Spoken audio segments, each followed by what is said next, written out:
हम इंसानों की एवरेज लाइफ एक्सपेक्टेंसी 70 साल की होती है। मतलब बाकी एनिमल्स की तरह हम भी जन्म लेते हैं, एडल्ट होते हैं, ओल्ड होते हैं एंड मर जाते हैं। बट एक चीज जो हम इंसानों को दूसरे क्रिएचर से अलग बनाती है वो है हमारी कॉन्शियसनेस, चेतना। मतलब हमारे आसपास जो भी हो रहा होता है उसे हम समझ पाते हैं, सोच पाते हैं, प्रोसेस कर पाते हैं और एग्जीक्यूट कर पाते हैं। और इसी कॉन्शियसनेस के वजह से इंसानों ने क्या क्या नहीं किए हैं। इतने सारे टेक्नोलॉजी बना लिए, मैक्सिमम डिजीजेस का क्योर ढूंढ लिए हैं, हम चांद पे जा चुके हैं, मार्स पे अपना रोवर उतार चुके हैं और अपने एक स्पेसक्राफ्ट को इस यूनिवर्स में 23 बिलियन किलोमीटर दूर भेज चुके हैं। और हर रोज हम नई नई टेक्नोलॉजी का आविष्कार करते रहते हैं। दूसरे क्रिएचर शायद हमारे बारे में कुछ नहीं जानते होंगे बट हम उनके बारे में सब कुछ जानते हैं। बट क्या आपने कभी अपने इसी कॉन्शियसनेस को यूज करके इस भागदौड़ की जिंदगी से थोड़ा सा दूर होकर आपने कभी ये सोचा है कि हम इंसान आखिर आए कहां से? I mean, हमारे पेरेंट्स, फिर उनके पेरेंट्स, फिर उनके पेरेंट्स, और ऐसे ही आप पीछे जाते जाओगे तो आखिर दुनिया का सबसे पहला इंसान कौन था और वो कहां से आया था? ऑफ कोर्स ये सवाल कभी ना कभी आपके दिमाग में जरूर आया होगा और यही सवाल एक इंसान के दिमाग में काफी शोर मचाए हुई थी और वो इंसान थे चार्ल्स डार्विन। वो काफी दिनों से इस सवाल का जवाब ढूंढ रहे थे और वो कहते हैं ना, इंसानों ने जो चीज शिद्दत से चाह लिया उसे पा लिया। और फिर क्या, एक दिन आता है जब चार्ल्स डार्विन को इस सवाल का जवाब मिल जाता है कि हम इंसान कहां से आए, दुनिया का पहला इंसान कौन था, ये सारे जानवर कहां से आए, ये पेड़ पौधे कहां से आए, मतलब धरती पे जीवन की शुरुआत कैसे हुई। और इसका जवाब था एवोल्यूशन। सालों के रिसर्च के बाद साल 1859 में चार्ल्स डार्विन ने एक बुक पब्लिश की by the title on the origin of species, जिसमें उन्होंने एवोल्यूशन बाय नेचुरल सिलेक्शन के बारे में बात की और बताया कि हम इंसान, ये सारे पेड़ पौधे, कीड़े मकोड़े, ये सारे जानवर सिर्फ एक ऑर्गेनिज्म से आए हैं, टाइम के साथ धीरे धीरे इवॉल्व होकर। पर वो ऑर्गेनिज्म कौन था, वो कहां से आया था और उससे हम कैसे आए, ये जानने के लिए हमें समय में थोड़ा पीछे जाना पड़ेगा, थोड़ा और पीछे, एग्जैक्टली 4 बिलियन साल पीछे। बट एक मिनट, एवोल्यूशन का शुरुआत करने से पहले आप एवोल्यूशन बाय नेचुरल सिलेक्शन का थोड़ा मीनिंग समझ लो कि एवोल्यूशन काम कैसे करता है। देखो, चार्ल्स डार्विन की थ्योरी ऑफ एवोल्यूशन कहती है कि एवोल्यूशन नेचुरल सिलेक्शन के थ्रू होता है। अब ये नेचुरल सिलेक्शन होता क्या है, तो देखो, मान लो एक डेजर्ट है जहाँ पे कुछ बीटल्स रहती है और उस डेजर्ट का जो रेत है उसका रंग ब्राउन है और उन बीटल्स का रंग भी ब्राउन है, इसलिए वो बीटल्स उस डेजर्ट में आसानी से खुद को डिस्गाइज कर पाती है, जिससे कोई भी प्रेडिटर उनको मार नहीं पाते। बट अचानक किसी रीजन के वजह से उस डेजर्ट का रंग व्हाइट हो गया, जिससे अब ये ब्राउन बीटल्स उस डेजर्ट में आसानी से दिखने लगे, जिससे कोई भी प्रेडिटर इनको आसानी से मारकर खाने लगे। बट तभी कुछ बीटल्स में जेनेटिक म्यूटेशन के चलते उनका रंग व्हाइट होने लगा, जो उनको नए एनवायरनमेंट के अनुसार उनको ज्यादा सुरक्षा देने लगा। अब जो व्हाइट बीटल्स थी ये आसानी से उस डेजर्ट में छिप जाती थी, इसीलिए इनकी जनसंख्या बढ़ने लगी। बट ब्राउन बीटल्स नहीं छिप पाती थी, इसलिए धीरे धीरे वो एक्सटिंक्ट हो गई और उधर सिर्फ व्हाइट बीटल्स ही एमर्ज हो गई। और कुछ इसी तरह से नेचुरल सिलेक्शन काम करता है। इसमें भी एक टर्म यूज किया जाता है, सर्वाइवल ऑफ फिटेस्ट। मतलब जो स्पीसीज नेचर और अपने आसपास के एनवायरनमेंट के अनुसार ढल जाएगा वो लॉन्ग टर्म तक सर्वाइव कर पाएगा। और ये सर्वाइवल ऑफ फिटेस्ट किस हद तक काम करता है, एक एग्जांपल से समझाता हूँ। अपने सांप को तो देखा ही होगा जो आसपास के जंगल में रहते हैं और छोटे छोटे क्रिएचर्स लाइक रैट्स वगैरह को खाकर जिंदा रहते हैं। पर ईरान के पहाड़ियों में एक स्नेक पाया जाता है, स्पाइडर टेल्ड हॉर्न्ड वाइपर, और जनरली वहाँ पे रैट्स नहीं पाए जाते, तो इसीलिए इनके खाने का मेन सोर्स बर्ड्स है। अब बर्ड्स इनके पास आकर तो नहीं बोलेंगे कि लो मुझे खा लो, बहुत दिन से भूखे हो गए। ऑफ कोर्स ऐसा कभी नहीं होगा, बट इनको तो खुद को जिंदा रखने के लिए बर्ड्स को पकड़ना ही पड़ेगा। इसीलिए इन्होंने अपने पूंछ को ऐसे इवॉल्व किया जो कि एक स्पाइडर की तरह दिखता है, जिसको ये ऐसे विगल करते हैं और बर्ड्स इसको स्पाइडर समझकर खाने आती है तो ये तुरंत उनको पकड़ लेते हैं और खाकर सरवाइव करते हैं। मतलब ये खुद को नेचर के अनुसार ढाल चुके हैं, नेचर में फिट बैठ रहे हैं, इसलिए सरवाइव कर रहे हैं। मतलब कुल मिलाजुला कर बात यह है कि बदलती नेचर के साथ जो स्पीसीज खुद को ढाल लेता है वो सरवाइव करता है, नहीं तो नेचर उससे खुद निकाल फेंकती है। तो यहाँ तक आपने एवोल्यूशन के बेसिक कॉन्सेप्ट को समझ लिया। अब आइए 4 बिलियन साल पहले चलते हैं और जानते हैं कि धरती पे जीवन की शुरुआत कैसे हुई थी और हम इंसान कहां से आए, कैसे आए। आज से 4 बिलियन साल पहले जब अर्थ पे चारों तरफ पानी ही पानी था और जब अर्थ पे ओशियंस फॉर्म हो गए थे तो ये एक तरह का सूप बन गया था जिसे नाम दिया गया है प्राइमोर्डियल सूप, जो ऑर्गेनिक कंपाउंड से भरा था। ऑर्गेनिक कंपाउंड्स बोले तो सिंपल केमिकल्स, मतलब जिसमें कार्बन और हाइड्रोजन होता है। यही मॉलिक्यूल्स आगे चलकर लाइफ के बेसिक बिल्डिंग ब्लॉक्स बनने वाले थे। अब कुछ टाइम बाद इस प्राइमोर्डियल सूप में हुआ एक जादू, मजाक कर रहा हूँ। कुछ टाइम बाद इस प्राइमोर्डियल सूप में केमिकल रिएक्शन होता है। सन की एनर्जी, लाइटिंग और वोल्केनिक एक्टिविटी के कॉम्बिनेशन से ये सिंपल मॉलिक्यूल्स रिएक्ट करने लगे और कुछ कॉम्प्लेक्स मॉलिक्यूल्स बनाने लगे, जैसे अमीनो एसिड्स जो प्रोटीन के बिल्डिंग ब्लॉक्स है। ये मॉलिक्यूल्स आपस में रिएक्ट करते रहे और उन्होंने धीरे धीरे और कॉम्प्लेक्स स्ट्रक्चर्स फॉर्म कर लिए, जैसे प्रोटीन्स और आरएनए मॉलिक्यूल्स। आरएनए जो आज भी हमारे जेनेटिक मटेरियल के ट्रांसफर के लिए जरूरी होता है, शायद पहली बार इसी प्राइमोर्डियल सूप से इमर्ज हुआ था। साइंटिस्ट ने 1992 में प्रैक्टिकली स्टिमुलेट भी किया था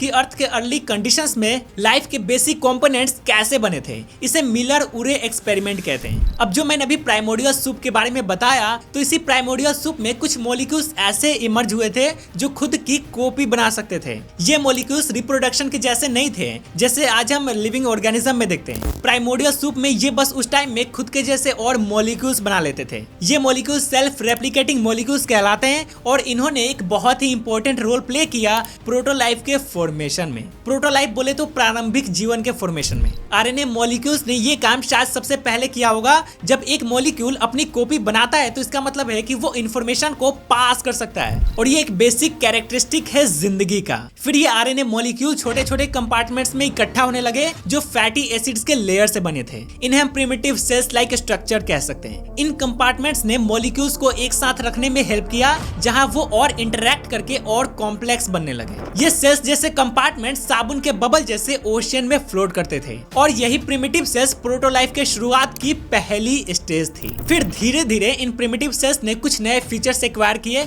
जैसे एनर्जी को स्टोर करना, उसको यूज करना और एनवायरनमेंट से अडेप्ट करना। ये फीचर्स सेल्स को सर्वाइव करने में हेल्प करते रहे और जैसे जैसे टाइम गुजर रहा था ये प्रोटो सेल्स इवॉल्व होते रहे और धीरे धीरे कॉम्प्लेक्स लाइफ फॉर्म्स में ट्रांसफॉर्म हो गए। अब प्रोटोलाइफ सेल्स से एक ऐसा स्टेज आया जहां एवोल्यूशन इतना डेवलप हो गया था कि अब उनके पास एक स्पेसिफिक जेनेटिक कोड था जो वो हर जनरेशन में पास करने लग जाते हैं। इसी जेनेटिक कोड को आज के टाइम में हम डीएनए कहते हैं और उस टाइम में भी ये जेनेटिक कोड डीएनए के फॉर्म में ज्यादा स्टेबल था और ये सेल्स को ज्यादा कॉम्प्लेक्स और एफिशिएंट बना रहा था। अभी ये सेल्स एक तरह से यूनिवर्सल इंफॉर्मेशन कैरी कर रहे थे जो आने वाली हर जनरेशन में कंटिन्यू रही। इसी यूनिवर्सल जेनेटिक इंफॉर्मेशन को लेकर फर्स्ट यूनिवर्सल कॉमन एंसेस्टर फूका का जन्म होता है। फूका एक ऐसा ऑर्गेनिज्म था जो जेनेटिक इंफॉर्मेशन को स्टोर कर सकता था और अपनी कॉपी बना सकता था, जो आज के सारे लाइफ फॉर्म्स के जेनेटिक कोड का बेस है। ये किसी एक इंडिविजुअल ऑर्गेनिज्म से ज्यादा एक पॉपुलेशन का ग्रुप था जो कि सिमिलर प्रॉपर्टीज शेयर करते थे और एनर्जी यूज कर सकते थे जो उनके सर्वाइवल के लिए जरूरी था। खैर आज से 3.8 बिलियन साल पहले इसी फूका का एवोल्यूशन होता है और इससे दो यूनिसेलुलर ऑर्गेनिज्म का जन्म होता है। पहला एंशिएंट सेल्स और दूसरा लूका,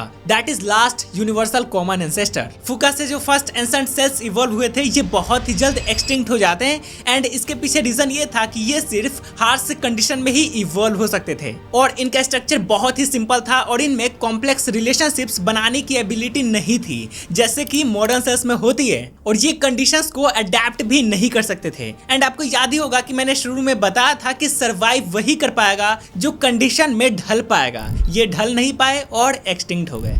वहीं दूसरी तरफ लूका जो था ये हर कंडीशन में ही सरवाइव कर सकते थे और इनका स्ट्रक्चर भी बहुत ही कॉम्प्लेक्स था। इन सेल्स में कॉम्प्लेक्स रिलेशनशिप्स बनाने की एबिलिटी भी थी जैसे कि मॉडर्न सेल्स में होती है और इस तरह ये एक ऐसा यूनिसेलुलर ऑर्गेनिज्म है जो सभी मॉडर्न सेल्स का कॉमन एंसेस्टर है। तो हम कह सकते हैं कि यही हमारा पहला कॉमन एंसेस्टर है। मतलब चाहे जितने भी जानवर हो, कीड़े मकोड़े हो, पेड़ पौधे हो, हम इंसान हो, सबका कॉमन एंसेस्टर ये लूका ही था। आई नो ये इमेजिन करना बहुत ही मुश्किल है कि एक छोटे से ऑर्गेनिज्म से धरती के सारे लिविंग क्रिएचर्स कैसे आए, बट जैसे जैसे हम वीडियो में आगे बढ़ेंगे आपका डाउट क्लियर हो जाएगा। आपको समझ में आ जाएगा कि लूका कैसे हम सब का कॉमन एंसेस्टर है। ओके, वीडियो में आगे बढ़े तो लूका के टाइम तक लाइफ के पास एक बेसिक स्ट्रक्चर था जो रेप्लिकेट कर सकता था, यानी अपनी कॉपी बना सकता था और इसके रेप्लिकेशन का सिर्फ एक ही एम था और वो था सर्वाइवल। लेकिन जब लूका ने सेल डिवीजन स्टार्ट किया तो इससे क्या होता है कि सेल की पॉपुलेशन बढ़ने लगी लगती है। ये सेल डिवीजन बाइनरी फिजन के थ्रू होता है, जहाँ पे एक सेल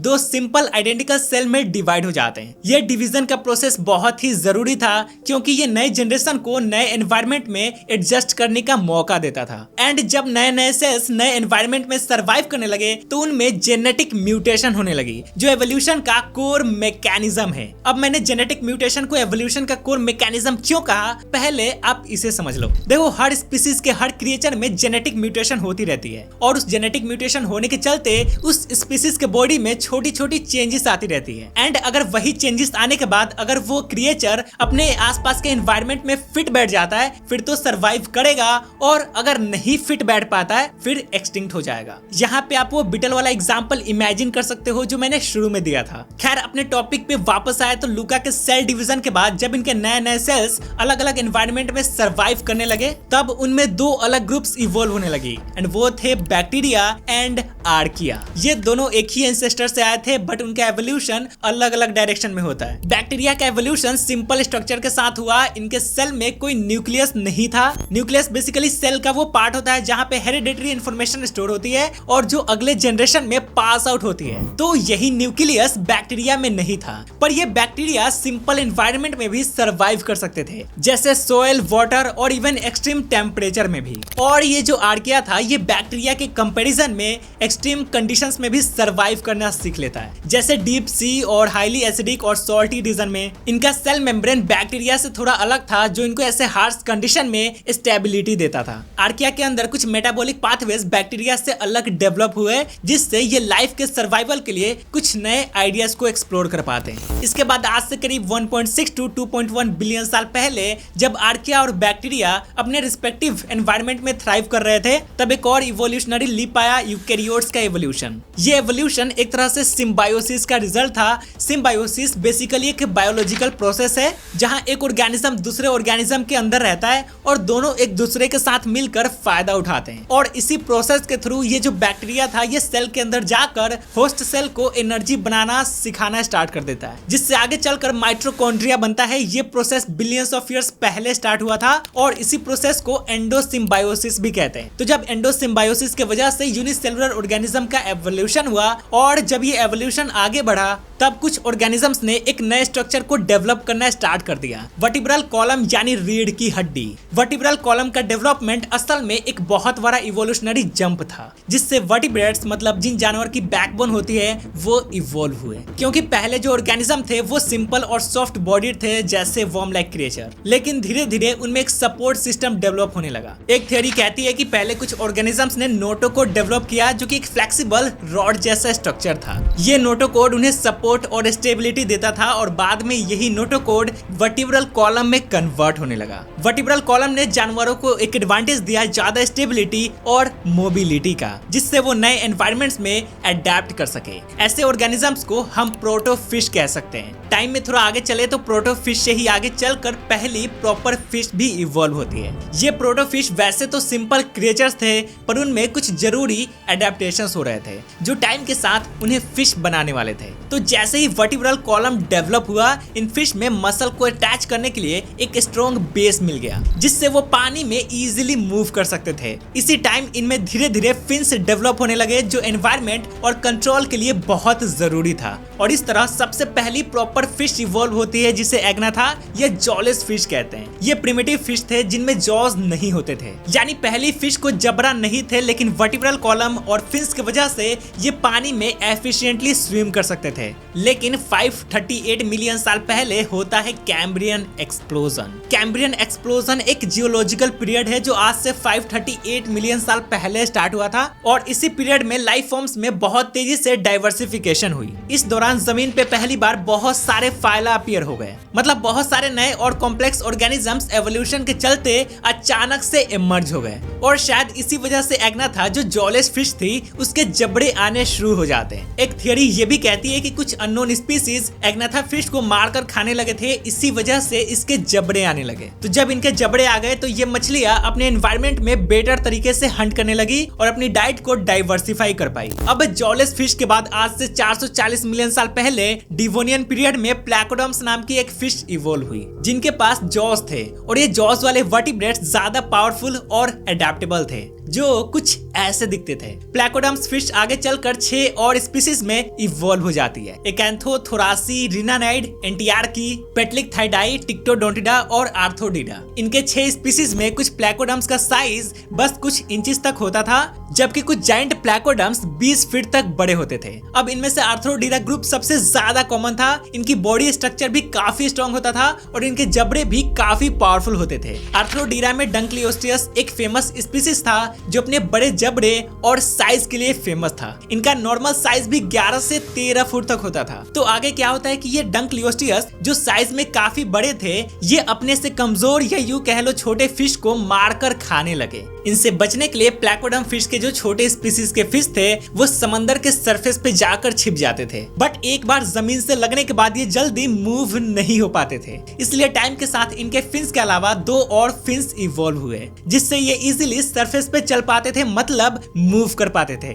यहाँ तक आप एक चीज ध्यान में रखना कि हम अभी भी पानी में ही है, कोई भी स्पीसीज धरती के सरफेस पे नहीं आई है। एक चीज और, किसी टाइम ऑफ पीरियड में प्लांट्स का भी एवोल्यूशन हो रहा था, जिसके बारे में हम इस वीडियो में बात नहीं करेंगे क्योंकि वो एक अलग ही टॉपिक है, बनाएंगे कभी फ्यूचर में वीडियो। खैर, अपनी टॉपिक पे वापस आए तो प्लैकोडर्म्स फिश की जो छोटी स्पीसीज वाली फिश थी वो लगातार इवॉल्व हो रही थी। धीरे धीरे उसके जबड़े और मजबूत हो रहे थे और जो 2 एक्स्ट्रा फिन्स थे वो भी लगातार इवॉल्व होकर स्ट्रॉन्ग हो रहे थे। टाइमलाइन में थोड़ा आगे बढ़े तो इन्हीं प्लैकोडर्म्स फिश से एवोल्यूशन होता है बोनी फिश का और इसके एक खास ग्रुप लॉब्ड फिन फिशेस का। इससे एक बहुत ही खास क्रिएचर का जन्म होता है, टिक्टालिक रोजेट टेट्रापोड्स का। ये धीरे धीरे सी में ऐसी क्वालिटी डेवलप कर लेती है जो उनको जमीन पे और पानी दोनों में सरवाइव करने में हेल्प करती है। टेट्रापोड्स बेसिकली उन जानवरों को कहा जाता है जिनमें 4 पैर होते हैं। तो एक्चुअल में क्या हुआ होगा कि डिवोनियन पीरियड, जिसे फिश ऑफ एज भी कहते हैं, इसी पीरियड में किसी रीजन के वजह से पहली बार टिक्टालिक रोजे अर्थ के सरफेस पे आई होगी।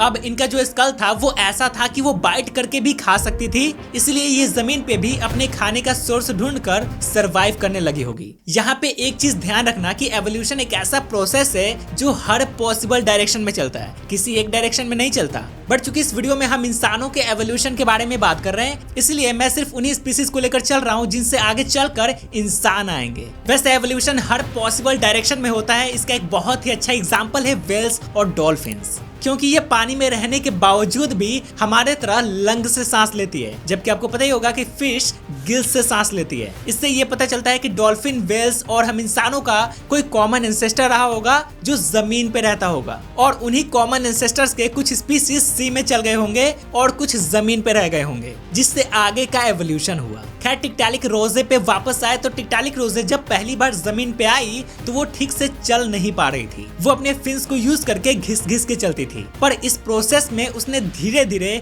अपने बॉडी का बैलेंस बनाना सीखा। उसके अंदर के लंग्स, जिसे फुसफुस भी कहते हैं, इसके भी कुछ ऐसे प्रिमिटिव फॉर्म्स थे जो उनको पानी के बाहर सांस लेने में मदद करते थे। ये टिक्टालिक रोजे कुछ इस तरह से दिखती थी। इनका सर चपटा हुआ करता था और इनकी आंखें ऊपर हुआ करती थी, जिससे उनको अर्थ के सरफेस पे जो इंसेक्ट्स रहते थे उनको हंट करने में हेल्प मिलता था। यही रीजन है कि सी से हजारों फिश जो धरती पे आए थे उनमें से कुछ वापस समंदर में चले गए, कुछ खत्म हो गए और कुछ सरवाइव कर पाए। बट चूंकि सरफेस पे रहना मतलब इनको सन के लाइट को भी सहना था, और चूंकि ये पानी से बाहर आई थी इसीलिए इनके लिए ये थोड़ा मुश्किल था। बट मिलियंस ऑफ ईयर्स तक इनका एवोल्यूशन होता है और इनका स्किन सनलाइट से प्रोटेक्ट करना सीख लेता है, और इनके जो फिश थे वो काइंड ऑफ हार्ड हैंड बन जाते हैं, जिससे ये जमीन पे इजीली चल पाते थे और फास्टली चल पाते थे। इसके बाद ये और इवॉल्व होते हैं और आगे चलकर एम्फीबियंस में इवॉल्व हो जाते हैं। एम्फीबियंस एक ऐसे वर्टिब्रेट्स स्पीसीज होते हैं जो अपने लाइफ साइकिल को 2 डिफरेंट स्टेजेस में जीते हैं, पहला पानी और दूसरा जमीन पर,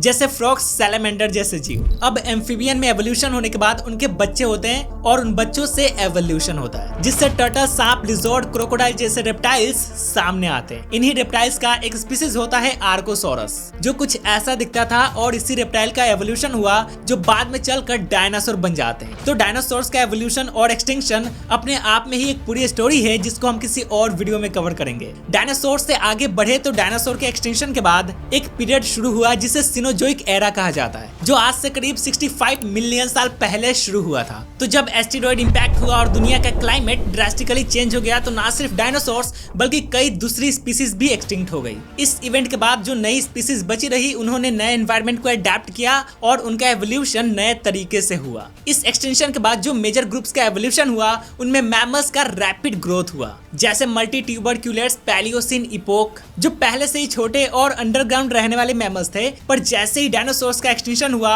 उनको अचानक से नया इकोसिस्टम मिल गया जो उनके लिए आइडियल था। ये मैमल्स मेनली इंसेक्टिवोरस थे, यानी कीड़े मकोड़े खाने वाले, और इनका साइज छोटा ही रहता था। पर जैसे जैसे सिनोजोइक एरा आगे बढ़ा इन मैमल्स का डाइवर्सिफिकेशन होने लगा। तो जो मैंने पीछे टेट्रापोड्स के बारे में बताया था, इससे मैमल्स के 4 ब्रांचेस निकले थे, एम्फीबियंस, रिप्टाइल्स, मार्सुपियल्स, यूथेरियंस, जिसमें से एम्फीबियंस और रेप्टाइल्स के बारे में मैंने आपको बता दिया है। अब बचे मार्सुपियल्स और यूथेरियंस। अब मार्सुपियल्स बेसिकली मैमल्स का एक ग्रुप है जो अपने पाउच या मार्सुपियम के लिए जाने जाते हैं। इनका एवोल्यूशन आज से करीब 160 मिलियन साल पहले जुरासिक पीरियड में ही हुआ था और ये मैमल्स अपने बेबीज को बर्थ के बाद अपने पाउच में नर्चर करते हैं, जैसे कंगारूज और क्वालास। इस टाइम पर दुनिया का एक बड़ा कॉन्टिनेंट था जिसे गोंडवाना कहते हैं। ये कॉन्टिनेंट आज के south America, Africa, Australia, Antarctica और इंडिया को मिलाकर बना था। लेकिन जैसे जैसे टाइम गुजर रहा था गोंडवाना टूटने लगा था। इस इंसिडेंट को याद रखना क्योंकि इसी इंसिडेंट के वजह से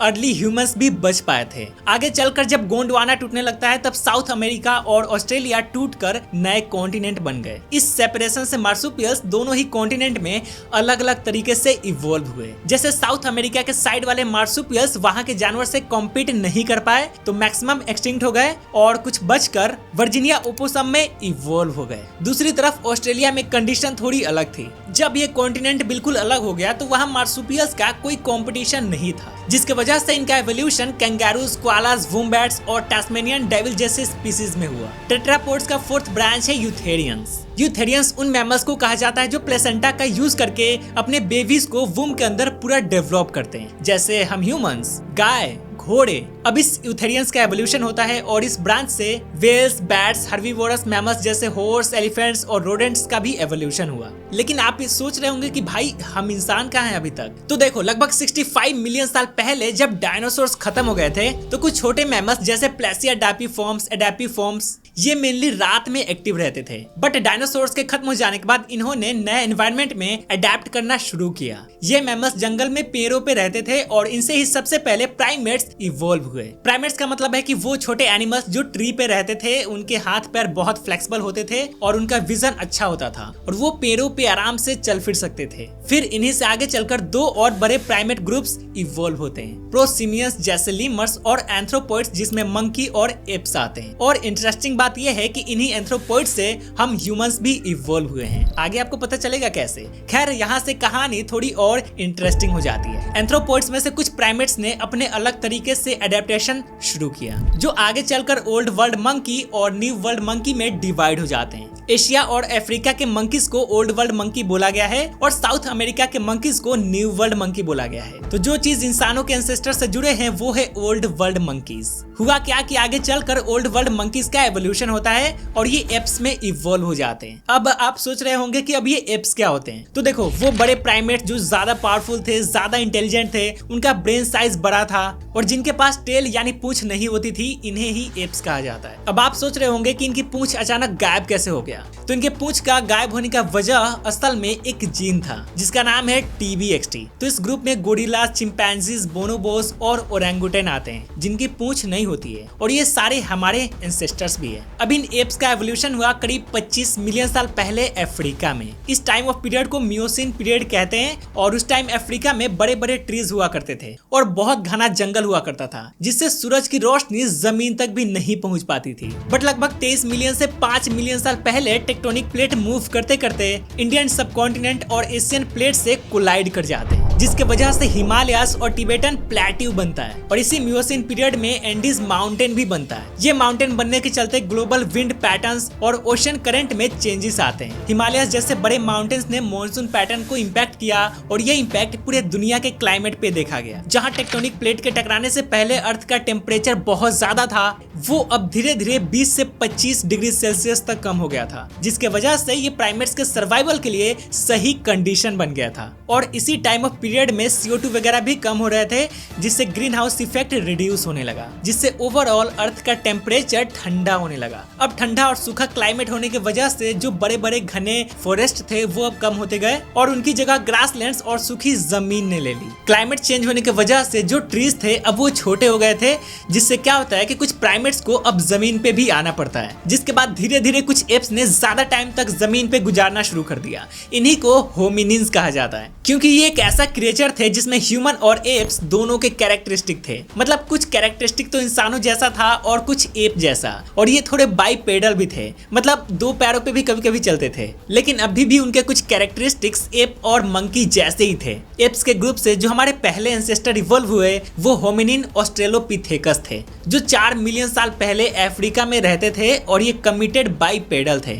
मतलब ये हमेशा ही दो पैरों पे चलते थे। और ये जो नेचुरली शार्प स्टोन्स होते थे उसका यूज करके छोटे मोटे जानवरों को हंट करके उनका मांस खाते थे और साथ ही साथ ये फ्रूट्स वगैरह भी खाते थे। बट सबसे पहली स्पीसीज जिसने एक्चुअल में स्टोन्स को शार्प करके यूज करना शुरू किया वो थी होमो हैबिलिस, जो ऑस्ट्रेलोपिथेकस से इवॉल्व हुए थे। होमो हैबिलिस का मतलब ही होता है हैंडीमैन, और इनका ब्रेन साइज भी ऑस्ट्रेलोपिथेकस से बड़ा था, करीब 5-10 से 600 क्यूबिक सेंटीमीटर तक। ये ब्रेन साइज उन्हें कॉम्प्लेक्स सोचने में और शार्प टूल्स बनाने की एबिलिटी देता था। होमो हैबिलिस की हाथ और उंगलियों की कॉम्पोजिशन ऐसी थी कि ये टूल्स को बना सकते थे और पकड़ सकते थे। इन्होंने ओल्डवान टूल्स बनाए जो सिंपल स्टोन टूल्स थे, जैसे फ्लेक्स और चॉपर्स, जिनसे ये कटिंग और स्क्रैपिंग का काम करते थे। नॉर्मली ये खुद शिकार नहीं करते थे, बल्कि बचा कुचा मांस खाते थे किसी दूसरे जानवर द्वारा शिकार करके उसे खाकर छोड़ने के बाद, और ऐसे ही करके ये 2.1 से 1.4 मिलियन साल तक सरवाइव किए थे।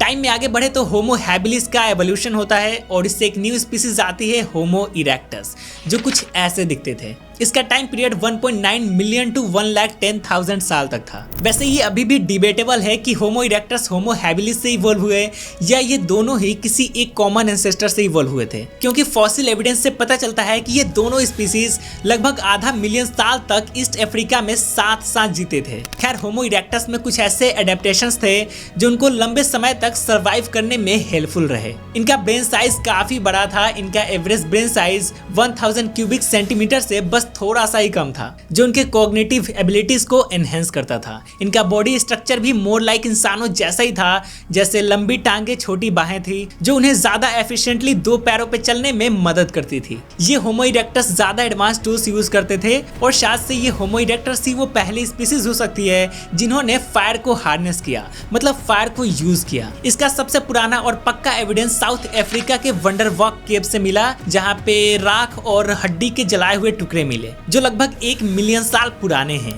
जिससे ये पता चलता है कि शायद होमो इरेक्टस फायर को वार्मथ, कुकिंग और प्रोटेक्शन के लिए यूज करते थे।